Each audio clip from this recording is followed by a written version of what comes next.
10 years ago today, Governor Scott Walker introduced legislation that would ultimately reshape Wisconsin's future. Act 10 led to teachers and other union members fighting for their right to bargain. Adam Dexter caught up with one of those teachers this afternoon who shares what the time was like for her.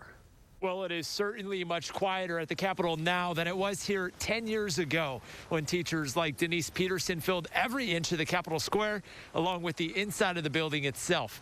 And tonight, the former high school social studies teacher is reflecting on the history of that moment.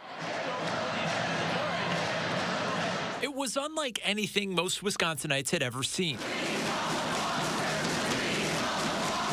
Raucous crowd inside the Wisconsin State Capitol for days, making their feelings about Governor Walker's proposal known. Among them, Monona Grove High School social studies teacher Denise Peterson. It was very energizing to be at the Capitol.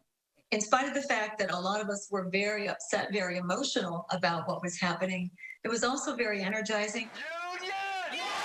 And shortly after Walker unveiled his proposed Act 10, the history teacher of 18 years had a turn to address lawmakers face-to-face in front of the state's Joint Finance Committee. What does denying school districts and local municipalities the right to collective bargain if they choose to have to do with your budget? I felt it was very important for me to do this because if I'm telling students how important it is to be an activist, how important it is to be a participant and to understand the political process, I couldn't very well talk the talk and not walk the walk. Today, Peterson is retired, a choice she made shortly after Act 10 passed, one of the countless number of teachers who made the decision. I retired early, as soon as I could, in part because we were going to have some of our benefits taken away. And while she says Act 10's passing changed the teaching landscape in Wisconsin in ways she fears can never be repaired, she says it's still incredible to think that one day teachers could be teaching about her words.